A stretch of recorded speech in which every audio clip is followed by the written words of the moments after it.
Hinamak na manugang. Kabanata 74. Hinawakan ni Alex Dixon ang kamay niya at ngumiti.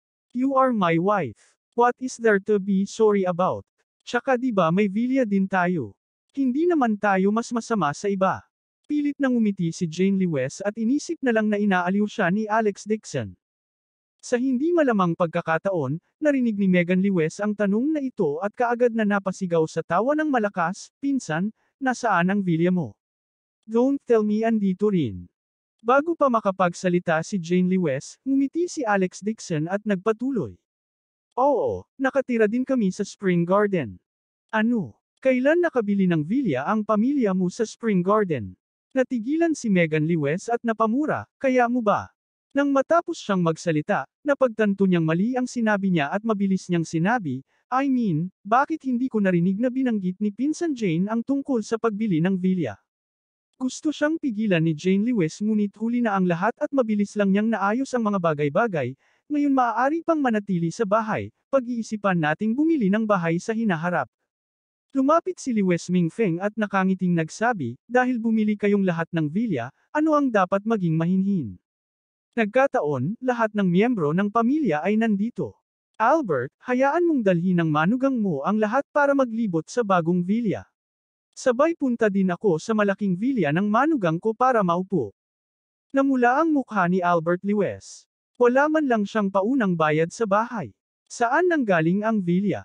Sinisisi niya si Alex Dixon sa pagyayabang sa kanyang puso.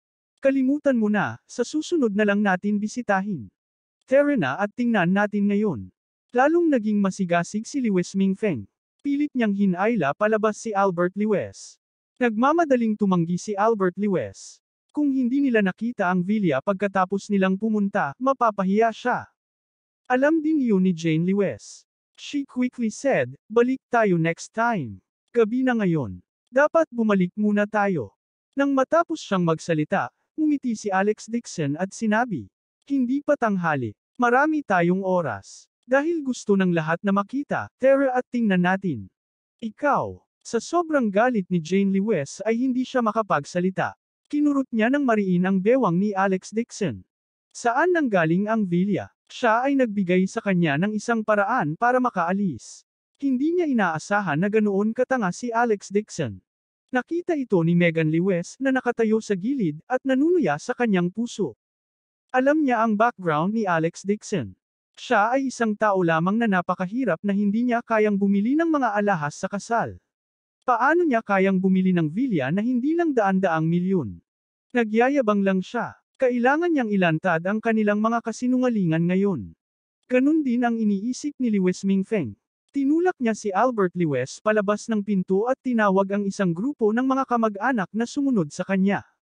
Bagamat kapatid niya si Albert Lewes, palagi siyang minamaliit ni Lewes Mingfeng. Pakiramdam niya ay walang silbi si Albert Lewes at pinahiya siya. Umisi din si Chen Yulon at sadyang sinabi, Jane, bakit hindi mo kami papuntahin at tingnan ang Vilya? May Vilya ka ba o wala? Hindi ka nagyayabang, di ba? Nagalit siya sa kanyang puso at nais niyang samantalahin ang pagkakataong ilantad ang kasinungalingan ni Jane Lewes. Kung kayang-kaya ni Alex Dixon ang Vilya, bakit kailangan niyang maging matrilocal son-in-law? Nakangiting sabi ni Alex Dixon na hindi ngiti, nagyayabangan ba tayo o hindi? Hindi ba malalaman natin ito pagkatapos nating mapuntahan ito? Pinsan, alis na tayo. Pilit na hinayla ni Megan Lewes ang kamay ni Jane Lewes at buong lakas siyang hinayla palabas. Sumimangot si Jane Lewes at hinayla palabas ng pinto. Paglabas niya, sinamon niya ng tingin si Alex Dixon at sa sobrang galit ay ayaw niyang makipag-usap dito. Gagawa sila ng katangahan ngayon. Isang grupo ng mga tao ang mukhang napakasigla at masiglang lumabas ng Vilya. Ngunit lihim, lahat ay naghihintay na ilantad ang kasinungalingan ni Alex Dixon at makita kung paano siya bababa sa entablado. Si Wang Yifeng lang ang mukhang kinakabahan. Sinadya niyang umatras at sinenyasan si Megan Lewes na bumalik. Pagkatapos ay sinabi niya sa mahinang boses, bakit hindi tayo pumunta at tingnan ang Vilya ngayon? Yifeng, lumabas na ang tatay ko sa looban. Ngayong pinigilan mo na ang mga kamag-anak, saan ilalagay ng tatay ko ang mukha niya? Medyo nalungkot si Megan Lewes. Sinabi ni Wang Yifeng kahit na nagyayabang si Alex Dixon, hindi natin siya dapat guluhin. Lalong hindi natuwa si Megan Lewis at mabilis na sinabi, bakit ka natatakot sa kanya? Hindi ako natatakot sa kanya. Hindi maipaliwanag ni Wang Yifeng kung bakit, ngunit mula noong hapunan ng Qingyan Pavilion, palagi niyang nararamdaman na hindi maarok si Alex Dixon. Nakahanap na rin siya ng mag-iimbestiga sa kanya. Gayunpaman, wala siyang nalaman tungkol kay Alex Dixon, na naging dahilan para medyo nakonsensya si Wang Yifeng. Naging maingat siya sa kanyang mga kilos. Hindi niya mauari ang lalim ni Alex Dixon, kaya lumayo siya rito. Kung ganoon, ano ang iyong inaalala? Pumuso si Megan Lewis, tumalikod at lumabas ng pinto. Mapait na ngumiti si Wang Yifeng at umiling. Sinundan lang siya nito. Gayunpaman, sinadya niyang lumakad ng isang hakbang ng mas mabagal at hindi kasama si Megan Lewis. Sa katunayan, naiinip na siya sa kanyang puso. Malabo rin niyang naramdaman na padalos-dalos itong ginagawa. Sa totoo lang, nabanggit na niya ang vilya na ito kay Megan Lewis. Ngunit hindi sa kanya ang vilya na ito. Ito ay binili ng kanyang tiyuhin, ngunit ito ay palaging walang laman. Nabanggit pa ng kanyang tiyuhin sa mesa na kung hindi sila bibili ng bahay ni Megan Lewis pagkatapos ng kanilang kasal, maaari silang pumasok at manatili. Hindi niya inaasahan na tuwirang sasabihin ni Megan Lewis na ang vilya ay ibinigay sa kanya ng pamilya Wang upang magkamukha sa harap ng mga kamag-anak ng Lewis family. Dahil dito ay hindi ito matanggap ni Wang Yifeng, kaya't maaari na lamang niyang sundin ang kanyang sinabi. Wala si Helena, at nawala ng gulugod si Albert Lewis. Habang nasa daan, nanginginig siya sa takot, sobrang nagigilty. Ang isang grupo ng mga kamag-anak ay pinalibutan si Megan Lewis na parang mga bituin na nakapalibot sa buwan, at ang lahat ng kanilang sinasabi ay mga salita ng pagsang-ayon. Ang Lewis Company ay isa lamang maliit na kumpanya na hindi man lang maranggo sa Jinling City, ngunit iba ang Wang family. Alam ng lahat na nagpakasal si Megan Lewis sa pamilyang Wang sa mga kaganapan, ang pamilya Wang ay magkakaroon ng higit na kapangyarihan kaysa sa pamilyang Lewis. Kung makakalapit sila sa kanilang mga kamag-anak, maaari silang gumawa ng isang meteoric rise. Lalo na si Chen Yulon. Hinawakan pa niya ang braso ni Megan Lewis at patuloy siyang pinupuri. Samantalang sina Alex Dixon at Jane Lewis, naiwan sila sa likod at walang pumapansin sa kanila. Naglakad ang grupo ng 20 minuto at nakarating sa main entrance ng villa. Ang lugar na ito ay isang villa area, ngunit ito ay nahahati sa kanilang mga hardin. Iba rin ang kalidad ng serbisyo ng property. Ang villa na binili ni Lewis Mingfeng ay ang pinakamurang piraso ng Garden District. Ang Spring Garden ay ang pinakamahal na lugar sa komunidad. Mga 10 villa lang ang nandito. Ang mga maaaring manirahan dito ay kailangang magkaroon ng pera at kapangyarihan. Kung hindi, hindi nila mabibili ang bahay dito. Napaka-estilo ng pinto ng villa. Ngayon pa lang, inakala ng lahat na hindi masama ang villa ni Lewis Mingfeng, pero kung ikukumpara sa marangyang villa na ito, parang langit at lupa ang pagkakaiba. Napakapula ng mga mata ni Chen Yulon habang nakatingin dito. Naiinggit niyang sabi, Megan, napakaganda talaga nitong villa mo. Nabalitaan ko na ang mga nakatira dito ay pawang mayayaman at makapangyarihang mga pamilya tulad ng Wang family. Nakangiti si Megan Lewis at sinabing, ang pinakamakapangyarihang tao sa Jinling City at ilan sa pinakamakapangyarihang tao ay nakatira dito. Ang pinakamalaking tao sa Haicheng, si Li Tailei, ay bumili din ng villa dito.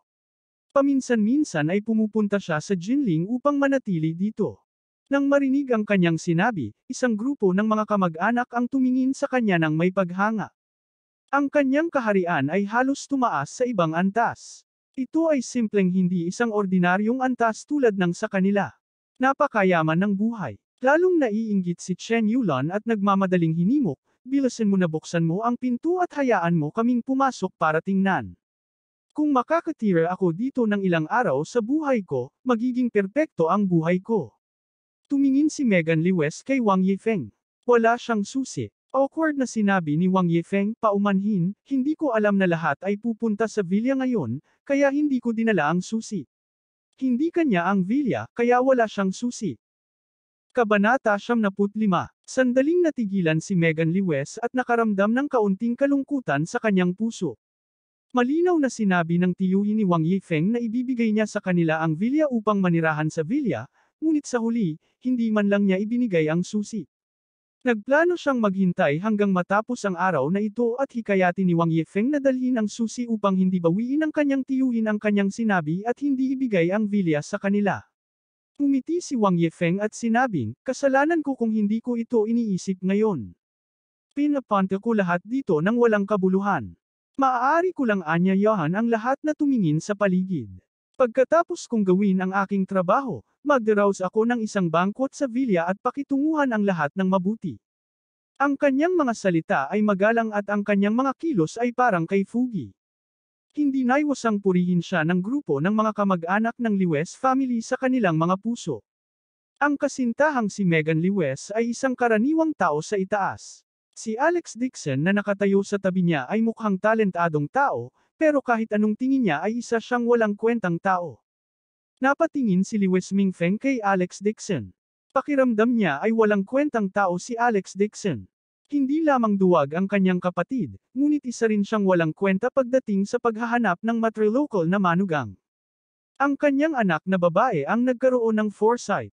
Umiti si Megan Lewes at sinabing, hindi dinala ni Yifeng ang susi. I'm really sorry, pero dito rin bumili ng villa ang bayaw, kaya ganoon ang pagbisita natin sa kanyang villa. Ang kanyang mga salita ay napakatalino. Hindi lang siya tahimik na bumaba ng hagdan para sa kanya, ibinaling din niya ang tingin kay Alex Dixon para maakit ang atensyon ng lahat. Oo, Jane. Ipakita sa amin ang iyong $1 billion na mansyon, nakangiting sabi ni Chen Yulan, ang kanyang mga mata ay nanlilisik sa kasawian ni Alex Dixon. Talagang hindi ito may tago ni Jane Lewes at nakagat lamang ng bala at sinabing, sa totoo lang, hindi pa ako nakakabili ng mansyon. Jane, wala ba sa iyo ang susi ng villa? Biglang sabi ni Alex Dixon. Ako. Natigilan si Jane Lewes. Umiti si Alex Dixon at sinabing, nakalimutan mo ba? Nang banggitin niya ito, naalala ni Jane Lewes. Mabilis niyang kinuha ang isang string ng mga bagong susi mula sa kanyang bag at nagtatakang nagtanong, ito ba ang sinasabi mo? Ito ay noong siya ay lalabas na ng bahay sa umaga nang may naghatid nito sa kanilang pintuan. Sa oras na iyon, nagmamadali siyang umalis at hindi gaanong nagtanong. Sinabihan siya ni Alex Dixon na panatilihing mabuti ang mga susi. Marahan na napangiti si Megan Lewes. You really act like it. Gusto kong makita kung aling pinto ang mabubuksan mo. 14 lang ang mga villa dito. Bukod sa pamilya Wang, ang iba pa sa 13 pamilya ay pawang mga makapangyarihang tao. Paanong hindi niya nakilala ang mga ito? Walang tinatawag na Lewes family villa dito. Alex Dixon, saan ang villa mo? Sadyang malakas na tanong ni Megan Lewes. Kinuha ni Alex Dixon ang susi at nilagpasan si Megan Lewes. Umiti siya at naglakad pasulong. Heto na. Binuksan ang lock. Natigilan si Megan Lewes. Natigilan din si Wang Yifeng. Natigilan lahat ng grupo ng mga kamag-anak ng Lewes family na kanina lang nagkukwentuhan at nagbibiroan. Napabuntong hininga si Jane Lewes, kinusot ang kanyang mga mata ng buong lakas, at tumingin sa harap. Hindi siya nagkamali ng nakita. Ang pintong binuksan ni Alex Dixon gamit ang susi ay ang malaking villa ni Megan Lewes. Sa paningin ng lahat, hindi nagbago ang ekspresyon ni Alex Dixon. Kinuha niya ang susi at binuksan ang pinto ng villa. Marahan niya itong itinulak. Bumukas ang pinto sa magkabilang gilid na may langit-ngit. Ang napakagandang hardin sa loob ay agad na lumitaw sa harap ng lahat. Sa hardin, may mga pavilion, bulaklak, at mga puno. Sa gitna ay nakatayo ang isang napakarilag, maluwag, at marangyang villa. Anong nangyayari? Hindi ba ito ang villa ni Wang Yifeng? Si Lewes Mingfeng ang unang nakabawi mula sa kanyang pagkakabigla. Bakit nasa iyo ang susi ng villa ng pamilya Wang? Ang mansyon na ipinagmamalaki ng kanyang anak ay naging mansyon ni Alex Dixon sa isang kisap mata. Ito ay katawa-tawa. Madaling nagkibit-balikat si Alex Dixon. Ang dahilan ay napakasimple, dahil ako ang may-ari ng villa. Paano ito posible? Galit na sigaw ni Megan Lewes, pumunta ka ba sa Wang family tapos gusto mong magpakitang gilas, kaya hiniram mo ang susi ng villa ko. Nagsimulang magbulungan ang isang grupo ng mga kamag-anak mula sa Lewes family. Dahil walang laman ang mansyon ng pamilya Wang, paminsan-minsan ay pinapahiram nila ito sa kanilang mga kaibigan para sa isang pagtitipon, kaya posible talaga. Walang maitutulong kahit hindi ka naniniwala. Tamad na magpaliwanag si Alex Dixon. Tinuro niya si Wang Yifeng at sinabing, bakit hindi mo siya tanungin? Yifeng, ano sa tingin mo ang nangyayari? Sa sobrang galit ni Megan Lewis ay namula ang kanyang mukha.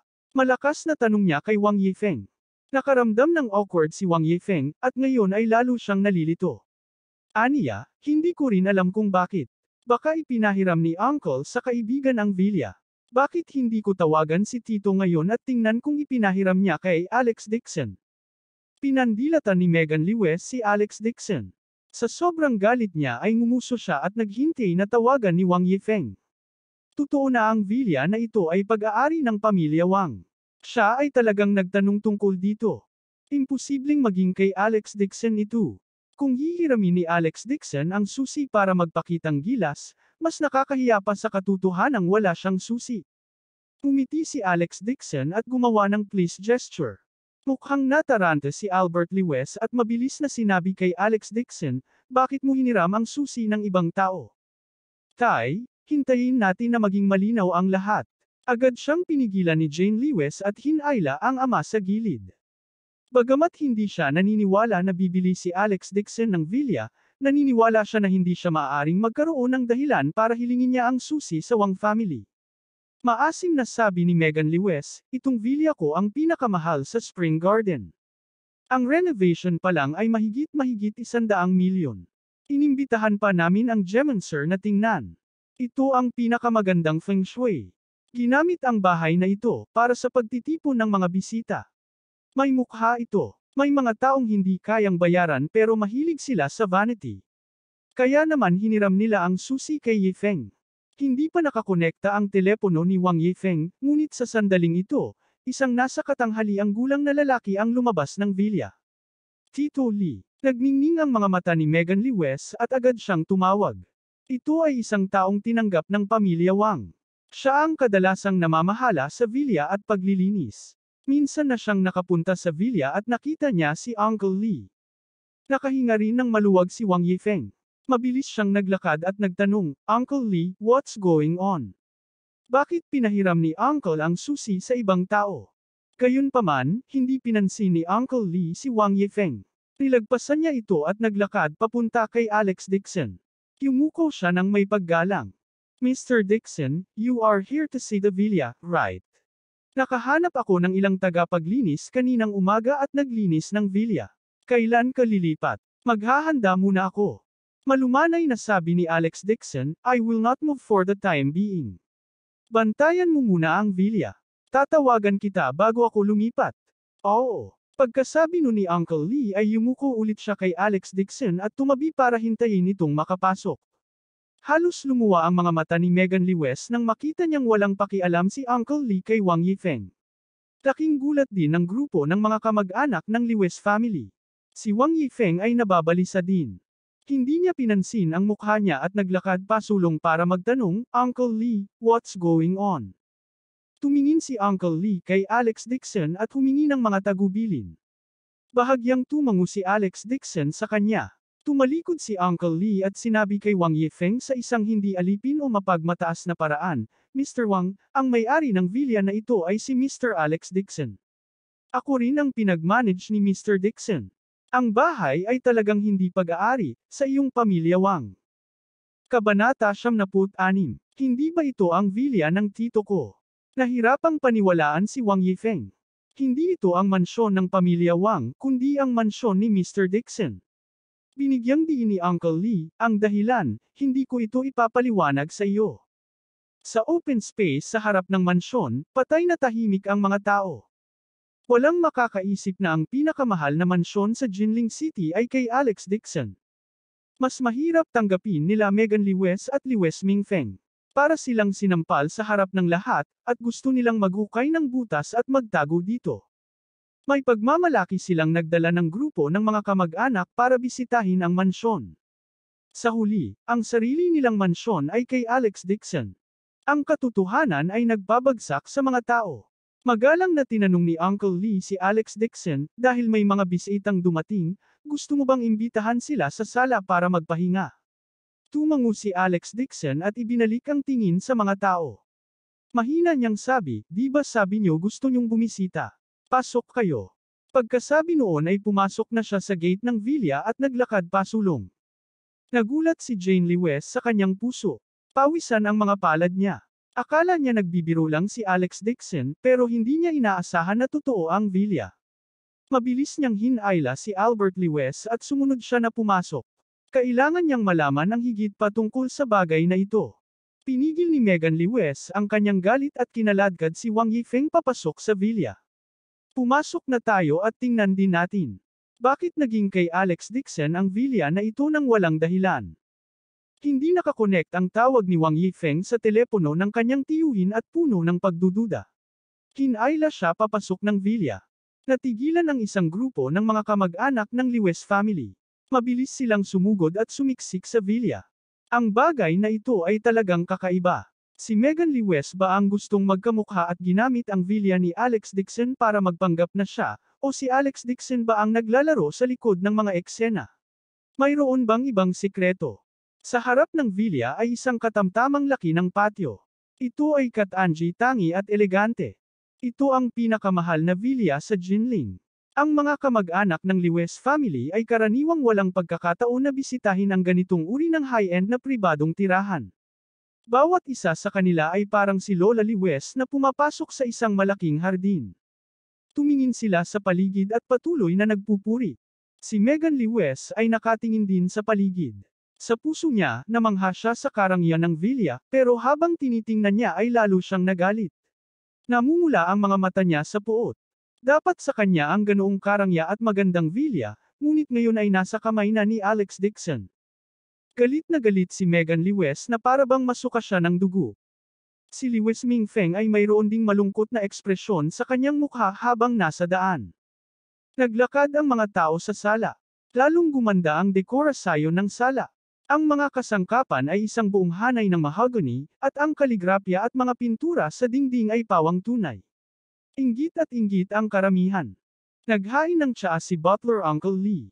Ang tsaa na inihain sa mga bisita ay pawang mga ultimate bilukan.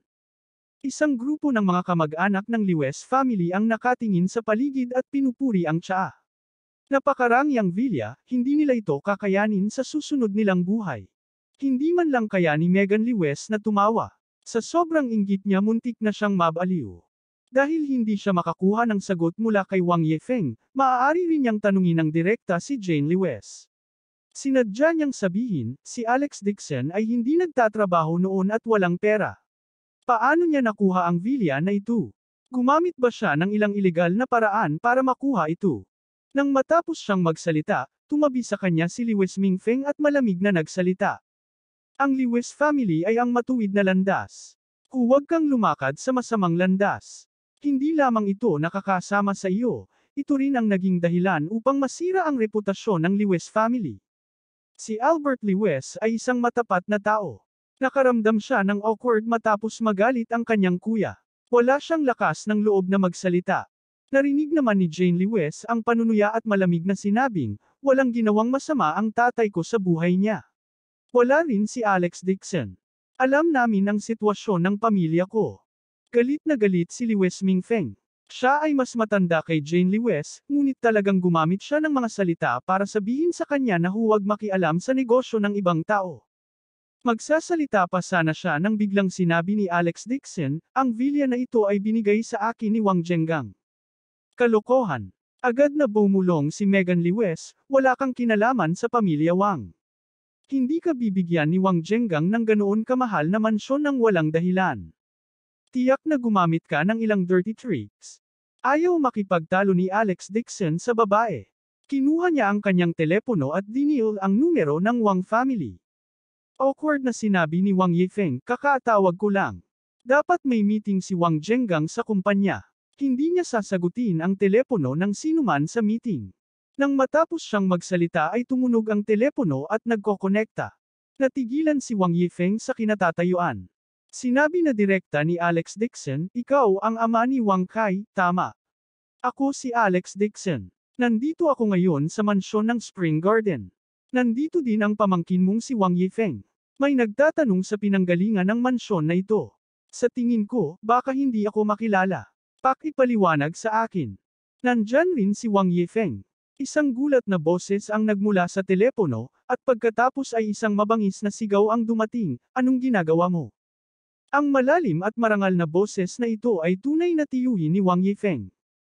Ang pangalan ng kanyang tiyuhin ay Wang Zhenggang, ang ama ni Wang Kai.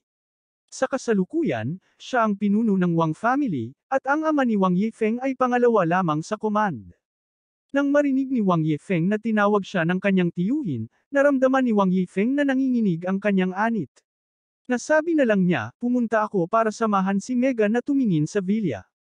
Hindi ko akalain na si Alex Dixon pala ang may-ari nitong villa." "Anong villa ang tinitingnan mo?" "Itong villa na ito ay binigay ko kay Mr. Dixon." Matigas ang boses ni Wang Zhenggang. "Don't tell me nagkaroon kayo ng conflict ni Mr. Dixon dahil sa villa." "Hindi." Umiling kaagad si Wang Yifeng. Hindi niya alam ang background ni Alex Dixon, kaya hindi siya naglakas loob na lumapit sa kanya. "Bumalik ka na sa Wang family. Humingi ng tawad kay Mr. Dixon bago ka umalis. Be more sincere." Napatigil si Wang Zhenggang. "Opo." Hindi nang ahas si Wang Yifeng na suwayan ang kanyang malaking tiyuhin, kaya pumayag na lang siya. Natahimik ang paligid, at muling natigilan ang mga tao. Hindi nila akalain na ang villa na ito ay binigay talaga ni Wang Zhenggang kay Alex Dixon. Bakit ganon? Hindi na nang ahas si Wang Yifeng na magtanong pa. Tumingon siya at magalang na sinabi kay Alex Dixon, "I'm really sorry." Bago pa siya matapos, muling nagmula sa telepono ang pagbulyaw ni Wang Zhenggang. "Bakit hindi ka nagpapakita ng sinseridad?" Walang choice si Wang Yifeng kundi napakagat at sabihin, "Hindi ko alam na binigay na pala sa iyo ni Uncle ang villa. Kung nasaktan kita ngayon lang, sana mapatawad mo ako." Nakita ni Megan Lewis si Wang Yifeng na humingi ng tawad kay Alex Dixon sa harap ng lahat, at ang kanyang saloobin ay napakagalang. Naramdaman ni Megan Lewis na uminit ang mukha niya. Wala talaga siyang mukha. Hindi niya maiwasang ibuka ang bibig para magsalita. "Hindi mo naman siguro maibibigay ang villa kay Alex Dixon nang walang dahilan, di ba? Ano ang dahilan? At sino ka naman ha? Do you think you deserve to ask about my personal affairs?" Malamig na sinabi ni Wang Zhenggang, "Gayunpaman, para hindi magulo si Mr. Dixon, kailangan ko pa ring sabihin ito sa harap ng lahat. Dahil may utang ako kay Mr. Dixon kaya binigyan ko siya ng villa bilang tanda ng aking pasasalamat." Si Megan Lewis ay nakaramdam ng mali. Hindi pa siya napag-alitan ng ganito kalupit. Pulang-pula ang mukha niya at muntik na siyang maiyak dahil nakaramdam siya ng mali. Tumingon siya at tumingin kay Wang Yifeng na may luha sa kanyang mga mata. "Gusto ko lang malaman ang totoo. Bakit ako pinagalitan ng tito mo ng ganito?" Kabanata 77. May gagawin pa ako, balik muna tayo. Hindi man lang siya nilingon ni Wang Yifeng. Walang awa niyang sinabi kay Lewis Mingfeng, saka tumalikod at lumabas ng pinto. Bago umalis si Wang Yifeng, binati pa niya si Alex Dixon sa isang nakakabinging paraan. "Mr. Dixon, may kailangan akong asikasuhin sa ngayon, kaya aalis muna ako." Bahagyang tumango si Alex Dixon, iniisip na medyo mataktika si Wang Yifeng. Hindi siya ginugulo ni Wang Yifeng tulad ni Megan Lewis at ng kanyang ama. "Yifeng." Mabilis na tumawag si Lewis Mingfeng. Gayunpaman, kumilos si Wang Yifeng na parang hindi niya narinig na tinatawag siya ni Lewis Mingfeng. Nang hindi lumingon, lumabas siya ng pinto at umalis. Si Wang Yifeng ay hindi tanga. Ang kanyang tiyuhing ay napakahusay sa negosyo sa Jinling City. Siya ay mapagpasyahan at walang awa. Ang kanyang malaking tiyuhin ay hindi kailanman naging magalang sa iba tulad niya ngayon. Mula sa tono ni Wang Zhenggang, naramdaman na ni Wang Yifeng na si Alex Dixon ay hindi isang taong maaari niyang masaktan. Hindi maarok si Alex Dixon kaya lumayo lang si Wang Yifeng sa kanya. Si Wang Yifeng ay mayroon ng pag-ayaw kay Megan Lewis sa kanyang puso. Kung hindi dahil sa kasunduan ng kanyang ama at ng Lewis family, baka hindi niya gustong pakasalan si Megan Lewis.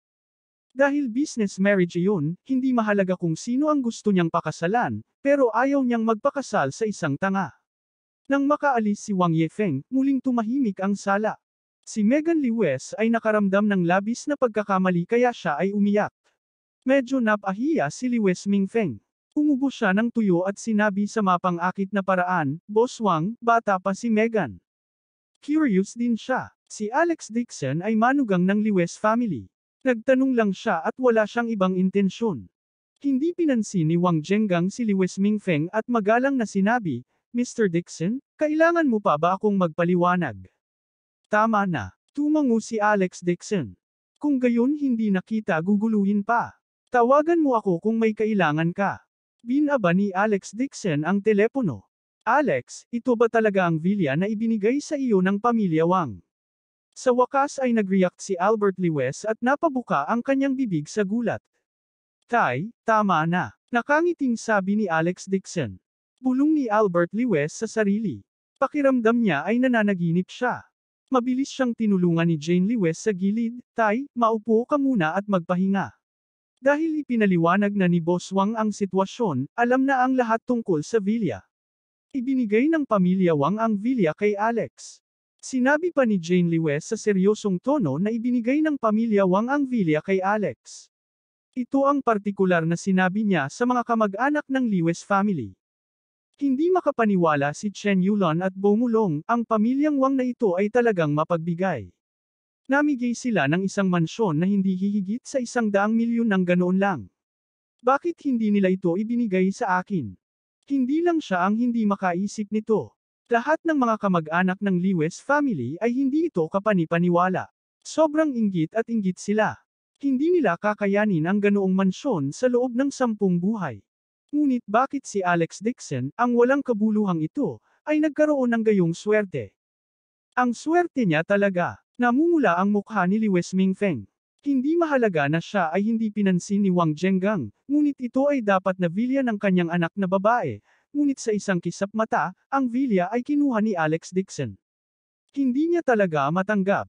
Tumingin siya sa anak niyang umiiyak, at saka tumingin kay Alex Dixon.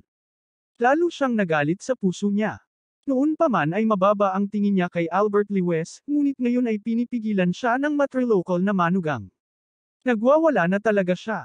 Mahigpit na sinabi ni Liwes Mingfeng, Alex, sabihin sa lahat kung anong uri ng pabor ang utang ni Boss Wang sa iyo. Ginamit mo ba ang reputasyon ng Liwes family para tulungan si Boss Wang? Mahinang sinabi ni Alex Dixon, ito ang aking personal na bagay. Ito ay hindi komportable para sa akin na sabihin sa iyo. Tumingon siya at sinabi kay Uncle Lee, it's getting late. See the guest out. Nadama ni Liwes Mingfeng na siya ang nakatatanda ni Alex Dixon, ngunit hindi yun iniisip ni Alex Dixon. Magalang na tumungo si Uncle Lee at sinabi sa karamihan, paumanhin, sasamahan ko ang lahat sa pintuan. Nakita ni Liwes Mingfeng na hindi pinansin ni Alex Dixon ang kanyang sinabi. Sa sobrang galit niya ay ngumuso siya. Naglakad siya palabas na may malungkot na mukha. Pinandilatan ni Megan Liwes si Alex Dixon na may galit at sama ng loob at sinundan siya palabas. Tay, hahanapin ko si Wang Yifeng bukas. Kahit anong mangyari, hindi ko hahayaang hindi niya mabawi ang villa kay Alex Dixon. Isang grupo ng mga kamag-anak ng Liwes family ang atubiling lumabas ng pinto, at nag-uusap pa rin sila sa isa't isa.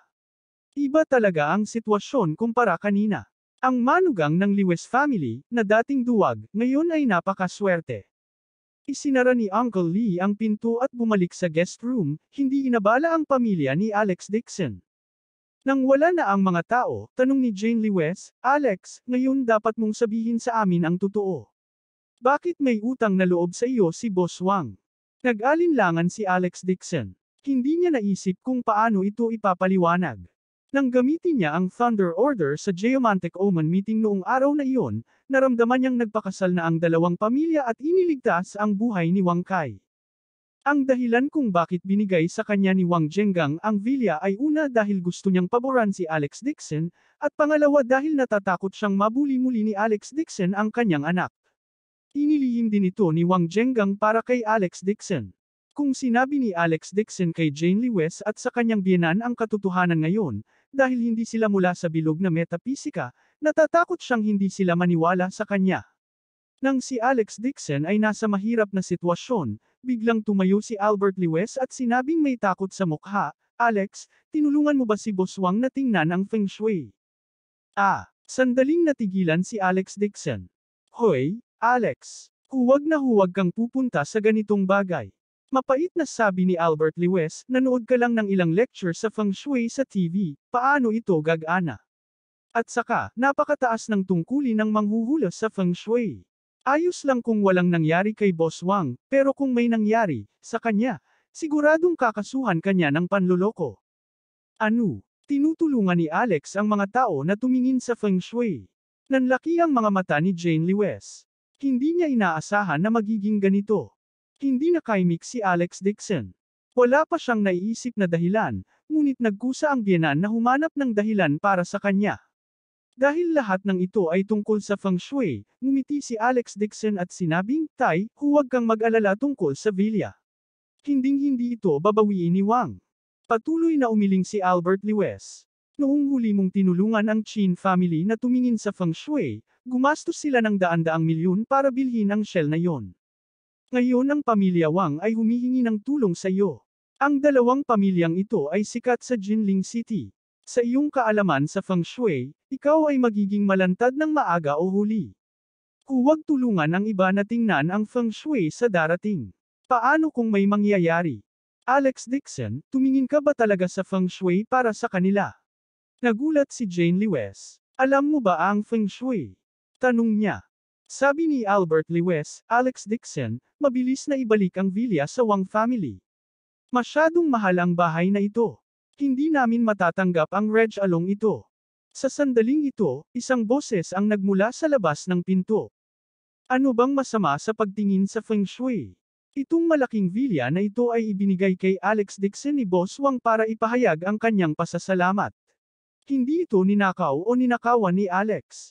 Bakit natin ito ibabalik? Ito ang magiging mansyon natin mula ngayon. Tumangala si Jane Lewes at walang magawang tumawag, Nay. Alex, hindi ko ine-expect na ganito kalaki ang kakayahan mo para kumita ng ganitong kalaking villa. Puno ng ngiti si Helena at masayang tumakbo papasok sa labas ng pinto, mabuti ang ginawa ng manugang. Kung noon mo pa ginawa yan para tingnan ang Feng Shui para sa iba, matagal nang mayaman ang pamilya natin. Hindi nakatiis si Albert Lewes at sinabing, alam mo ba kung gaano kamahal ang villa na ito? Maglakas loob ba tayong tanggapin ito? Why wouldn't we dare? Isa kang walang kwentang tao. This villa was earned by Alex. Tumalon si Helena at itinuro si Albert Lewes at pinagalitan, sa buong buhay ko naging mahirap ako sa iyo. Ngayon ay mayroon tayong malaking villa na matitirhan, ngunit wala kang lakas ng loob na kunin ito. Hayaan mong sabihin ko sa iyo. Kung maglakas loob kang ibalik ang villa na ito sa manugang mo, hihiwalayan kita. Kabanata 88. Hinawakan ni Qinggang ang evil-breaking talisman sa kanyang kamay at nagulat siya. Ang init pala na nagpoprotekta sa kanyang dibdib kanina ay talagang ibinubugaw mula sa evil-breaking talisman na ito. Napatingin si Alex Dixon sa Geomantic Omen meeting at nagturo, gamitin ang evil-breaking talisman na ito para putulin ang tatlong insenso. Alex Dixon, huwag kang masyadong lumayo. Biglang tumayo si Master Yu at galit na galit. Pagsira sa Human Geomantic Omen meeting. Iyan mismo ay isang malaking bawal. Gusto ni Alex Dixon na sirain ang Geomantic Omen meeting na kakaset up lang niya sa harap niya. Hindi siya pinansin ni Alex Dixon at sinabi kay Qinggang, mabubuhay ka man o mamatay, gawin mo ang gusto mong gawin. Isang pagkakataon lang ang ibibigay ko sa iyo. Galit na sabi ni Master Yu. Qinggang, kung pakikinggan mo ang kanyang kalokohan, ang Qin family ay liligawan si kamatayan. Hindi na kita tutulungan. Saglit na nag-alinlangan si Qinggang. Tumingin siya kay Master Yu at pagkatapos ay kay Alex Dixon. Nasa mahirap na sitwasyon si Qinggang. Nag-isip siya ng ilang minuto at nakangiting sinabi sa dakilang Master, Master Yu, pipiliin ko pa rin si Mr. Dixon. Nagpapakamatay ka. Naging berde ang mukha ni Master Yu at napaupo siya ng mabigat. Naglakad si Qinggang sa harapan ng Geomantic Omen meeting, nagngangalit ang kanyang mga ngipin, at kumaway sa tatlong insenso. Ang abo ng insenso ay nasunog na, at sa isang mahinang hampas, nahulog ito sa lupa. Nang bumagsak ang abo ng insenso, malumanay ding bumagsak si Qinggang sa lupa, namutla ang mukha. Nagsusugal siya. Pupuste siya kay Alex Dixon. Kapag nagkamali siya ng taya, mawawala sa kanya ang buong Qin family. Gayunpaman, hindi sinasadyang pinili ng Chin Gang na paniwalaan si Alex Dixon, dahil sa iset up ni Master Yu ang bitag, si Alex Dixon ang nagbigay sa kanya ng anting-anting at nagligtas ng kanyang buhay. Habang nakaupo si Chin Gang na paralisado sa lupa, biglang tumunog ang telepono sa kanyang katawan. Aodong, kunin mo. Wala nang lakas si Chin Gang para kumonekta sa kanyang telepono. Mahina niyang iwinagayway ang kamay. Mabilis na kinuha ni Chin Aodong ang telepono. Saktong pagkakuha niya ng phone ay nagring ulit ito. Pumikit siya para sagutin ang 4 o 5 tawag sa telepono. Ang kanyang ekspresyon ay nagbago mula sa hinala hanggang sa pagkagulat, pagkatapos mula sa pagkagulat ay naging kagalakan. In the end, napapikit siya at tumawa ng napakasaya. Malamig na bumuntong hininga si Master Yu. Chin Aodong, niloko ang tiyuhin mo ng ibang tao at inilibing ang buong pamilya Chin sa malas. Ganyan ka ba talaga kasaya? Ikaw ang manloloko. Nagmura si Chin Aodong at tumalikod.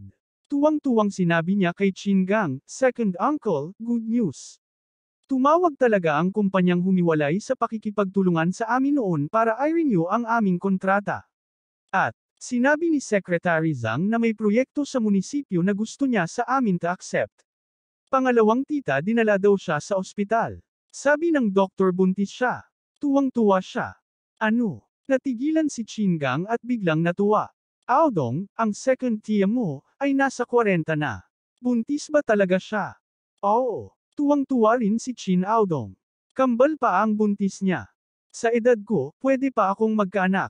Muling sumigaw si Chin Aodong, pangalawa tiyo, wala na ang lifeline sa iyong kamay. Mabubuhay ka.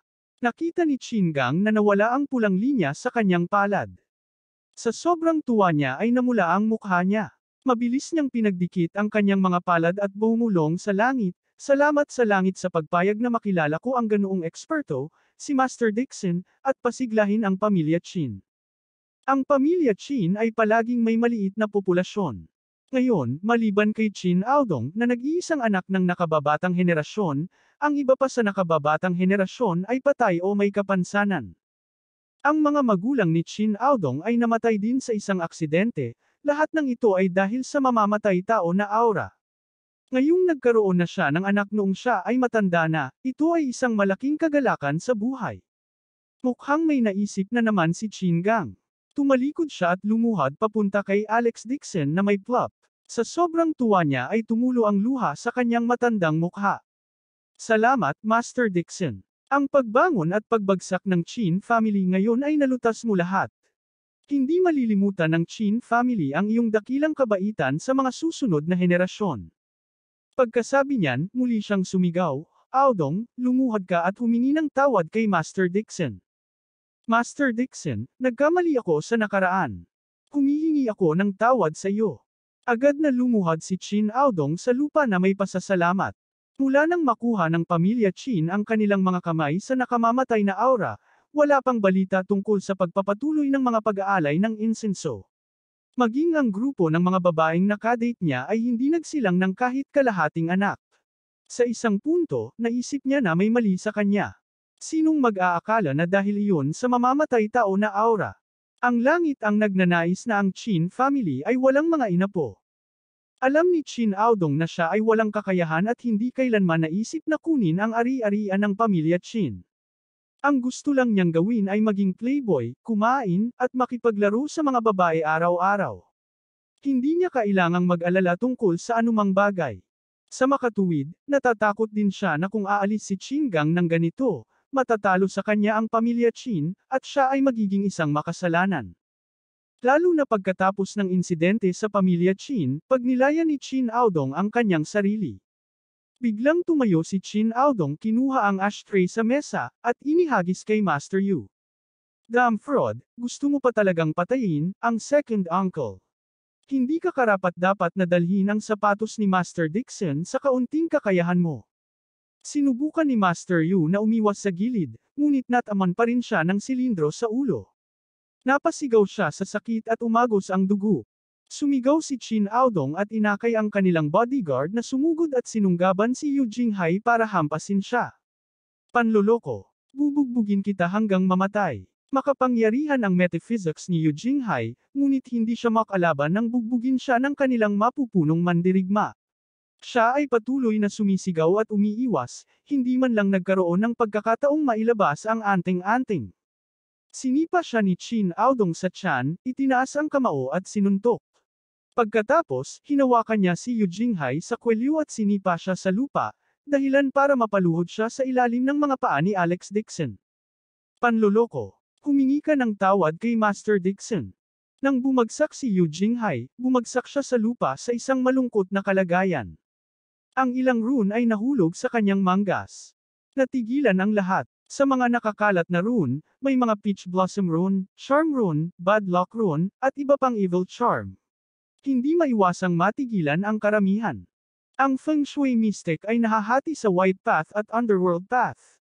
Ang puting landas na natutunan ng isang tao ay maaaring makatulong sa iba, at maaari nilang matutunan kung paano saktan ang iba sa Underworld. Ang ilan sa Wind Navy ay palaging hindi kasama sa Feng Shui realm dahil gusto nilang kumita ng pera at gumamit ng masasamang pamamaraan. Ngayon, lahat ng naruroon ay isang seryosong master ng metapisika. Nakilala rin nila ang mga rune na ito ay lahat ng masasama at masasamang anting-anting. Ang mga talisman na ito ay nakakapinsala sa mga tao at ipinagbabawal na gamitin ng Feng Shui realm. Hindi nila inaasahan na gagawa pa rin si Master Yu ng napakasamang anting-anting na puno ng hustisya ang bibig. Lahat sila ay nagsiwalat ng mapanghamak na mga ekspresyon, nakatingin sa kanya ng may matinding paghamak. Bumalik sa katinuan si Wang Kai at galit na sumigaw, Alex Dixon, anong uri ng evil technique ang ginawa mo? Siguradong ikaw ang gumamit ng evil technique. Kung gumawa ka ng imoralidad, mamamatay ka. Si Alex Dixon ay malamig na sumimangot at nakatayo doon ng may pagmamalaki, nakatingin kay Master Yu ng may panghahamak. Mayroon kang masamang hangarin. Hindi ka karapat-dapat na maging pinuno ng Nanguang, at hindi ka karapat-dapat na mag-utos sa lahat. Pinapayuhan kita na linangin ang iyong pagkatao. Marami kang nagawang kasamaan. Kung hindi, parurusahan ka ng langit. Sunod-sunod na aksidente ang nangyari, dahilan para tumahimik ang looban. Si Treasure Pavilion Master ang unang umungol ng malamig. Sikat ang Mysterious Divination Hall pero gumamit talaga siya ng masamang anting-anting. Siya ay masama. Gusto niya talagang pamunuan ang ating Nanguang region. Nagsimula na ring maghiyawan ang mga tao. Ang mga sumpa ay narinig sa lahat ng dako, at ang imahe ni Master Yu ay agad na nahulog. Ang mukha ni Master Yu ay puno ng sama ng loob, at ang kanyang mga mata ay puno ng matinding puot. Kahit anong mangyari, hindi niya maitago ang nangyari ngayon. Ang imahe ng Mysterious Divination Hall, na tumatakbo sa loob ng maraming taon, ay talagang nawasak. Ang karerang pinaghirapan niyang binuo ay talagang sinira ng isang batang brat. Ang mga mata ni Master Yu ay nagsisiwalat ng nakakatakot na halik habang nagngangalit ang kanyang mga ngipin at sinabing, ninakaw ninyo ang aking Tridecnide at sinira ang aking reputasyon. Ngayon, tiyak na babayaran ko kayo ng inyong buhay. At kayong mga walang kwentang tao. Wala sa inyo ang makakatakas ngayon. Pagkasabi noon ay naglabas siya ng isang itim na garapon ng porselana sa kanyang dibdib at binuksan ang takip. Lumipad ang ilang itim na lamok mula sa garapon at agad na inihagis ang kanilang sarili sa mga pagkaing karne sa mesa at nagsimulang ngumuya. Kakaiba ang ekspresyon ni Qin Yue, sinasabi niya, nag-aalaga din si Yu Jinghai ng lamok. Kabanata 79. Mayabang na sabi ni Chen Hongyan, dumating ang kaibigan ni Feng para sunduin kami. Aalis muna kami. Pagtapos naglakad siya at si Chen Yulon sa harap ni Helena ng may pagmamayabang. Naglakad sila papunta sa deputy. Nang umahan si Chen Hongyan para batiin sila, hindi man lang siya nilingon ng deputy. Direkta niyang nilagpasan ang dalawa at naglakad sa harap ni Alex Dixon. Ang nasa katanghali ang gulang na lalaki sa tabi ng kinatawan ay magalang na tumango kay Alex Dixon at sinabing, Mr. Dixon, kung alam ko lang na personal kang pupunta, sana ay tinanggap kita ng maaga sa pier. Bahagyang sinabi ni Alex Dixon, ayos lang. Alex Dixon, kilala mo ang kapitan. Si Wang Yifeng, na nakatayo sa tabi niya, ay nagulat. Kilala siya ng kaibigan ko. Casual siyang dinala ni Alex Dixon at pagkatapos ay sinabi sa kapitan, ang aking inaatilang kaibigan ay lumahok sa bagong Maltese tour group sa Jewel Cruise. Ngunit ang kanyang cabin ay mababa ang klase. Narinig ko na ang puno na ang low-class cabin, pwede mo bang ayusin para sa kanya? Walang problema, mabilis na sinabi ng kapitan, may espesyal na VIP cabin sa itaas na palapag ng cruise ship, hindi ito bukas sa mga ordinaryong turista. Ito ay orihinal na binalak para sa kanilang mayayamang tao. Dahil nandito si Lady Shu, gagawin ko mag-ayos ng VIP cabin para sa inyo. Sina Chen Hongyan at Chen Yulon, na nasa gilid, ay parehong idinilat ang kanilang mga mata. Hindi sila makapaniwala sa nakita nila sa harapan nila. Ang Jewel Cruise ay kabilang sa kumpanya ng turista sa Haicheng. Alam ni Wang Yifeng ang tungkol sa representante, kaya marami siyang koneksyon. Hindi nila inaasahan na napakapamilyar ni Alex Dixon sa kapitan. Isa pa, nakita nila ang magalang na ugali ng kapitan sa kanya, tulad ng pagtrato niya sa kanyang superior. Masayang ngumiti si Helena at paulit-ulit na sinabi, Alex, dapat sinabi mo kanina na kilala mo ang kapitan. Hindi ko akalain na makikilala mo rin ang mga taga-Haicheng. This time, depende na talaga sa iyo ang lahat. Si Jane Lee West ay natigilan din sandali at nagtanong kay Alex Dixon na may kainahinala. Paano mo nakilala ang kapitan? Bakit hindi ko narinig na binanggit mo ito noon pa? Umiti si Alex Dixon at sinabing, ang kaibigan ko ay napakapamilyar sa kapitan. Nagkita na kami dati, nakalimutan namin ang tungkol dito kahapon. Naalala ko lang ito noong nakita ko ang cruise. Nakita ng kapitan si Helena at ang iba pa na nakatayo sa pantalan at mabilis na sinabi, Mrs. Shu, sumakay ka na muna sa barko at magpahinga. Napuno ng galit ang puso ni Megan Lee West at hindi napigil ang sabihin, hindi pa oras para sumakay sa bangka. First class na pasahero ang nanay ko. Hindi pa siya nakakasakay sa barko, bakit sila unang sumakay? Napaawang ang mga labi ng kapitan at sinabing, ang mga bisita sa VIP cabin ay may higit na prioridad kaysa sa mga nasa unang klase. Agad siyang pumunta mula sa lower class cabin patungo sa pinakamataas na klase ng VIP cabin sa barko. Si Helena ay todo ngiti, at ang kanilang mga kaibigan na kasama niya ay nagpainit din sa liwanag. Tuwang-tuwa ang mga kaibigan ni Helena kaya patuloy nilang pinupuri si Alex Dixon. Ate Shu, ang iyong manugang ay talagang may kakayahan. Siya ay mas mahusay kaysa sa manugang ni Sister Chen. Ang presyo ng first class cabin ay 6,288 yuan. Nabalitaan ko na ang presyo ng VIP cabin ay 12,888 yuan, at ang mga ordinaryong tao ay hindi karaniwang tumira rito, kahit na mayaman ang taong iyon. Ang manugang ni Sister Shu ay talagang may talento, anak at may kakayahan. Siya ay mas mahusay sa kanilang mga tao. Ngayon lang, narinig din ng ilang taong ito ang pangungutya ni Chen Hongyan kay Helena. Lahat sila ay nagpipigil ng galit at ngayon ay sinamantala na nila ang pagkakataon para kutsain at kutsain. Umiti ang kapitan at sinabing, dahil ang ina ni Mr. Dixon ang narito para magbakasyon, ang barkong ito ay pinangalanan ng iyong presensya. Si Lady Shu at ang kanyang mga kaibigan ay hindi magbabayad para sa kanilang mga pagkain at tirahan sa barko. Ito ay maaaring magsimula alang-alang sa kabutihan ng kumpanya kay Mr. Dixon. Ano? Exempted lahat ng gastos namin. Si Helena ay parehong nagulat at natuwa. Sa sobrang saya niya ay halos mabuka ang bibig niya sa kakatawa. Hindi niya inaasahan na magiging mas mabuti ang sitwasyon, kanina lang siya kinukutya ni Chen Hongyan. Ngayon, talagang sinuwerte siya. Tuwang-tuwa si Helena at malakas na sinabi kay Alex Dixon na nakangiti, ito ay salamat sa aking mabuting manugang. Kadalas ay hindi niya gusto si Alex Dixon, ngunit ngayon ay nakaramdam siya ng mabuti tungkol sa kanya kahit paano siya tumingin sa kanya. Mr. Dixon, maaga pa. Ihahatid na kita sa bangka para tingnan. Magalang nang umiti ang kapitan. Paanong hindi niya pagsilbihan ang biyenan ng shareholder? Si Chen Hongyan ay naiwan sa gilid. Nakita niya na ang grupong ito ng mga tao ay masayang sumakay sa barko, ngunit wala siyang mga kwalifikasyon. Halos maawang ang bibig niya sa galit. Naglakad si Alex Dixon sa likuran. Tumingon siya sabay ngiti na hindi ngiti, sumama na kayo. Saglit na nag-alinlangan si Chen Hongyan at nagpas siyang magpakapal ng balat at sundan siya. Hindi pa niya nakita kung ano ang isang VIP cabin. Pinangunahan ng kapitan ang isang grupo ng mga tao at tumingin sa paligid sa cruise ship. Ang Marangyang Lixing cruise ship ay may kabuuang 6 na palapag at ang pinakamataas na palapag ay isang VIP cabin. Mayroon lamang 4 na silid sa kabuuan, na sapat lamang para sa tirahan ni Helena at ng kanyang 3 kaibigan. Ang lahat ng mga kasangkapan sa cabin ay naaayon sa pamantayan ng isang 5-star hotel. Hindi lamang mayroong dedikadong butler dito, ngunit ang plataporma sa labas ng cabin ay may bukas na larangan ng paningin, pati na rin ang isang pribadong swimming pool. Ang mga mata ni Chen Hongyan ay naglalabas ng berdeng ilaw, at lihim siyang nagreklamo sa kanyang puso.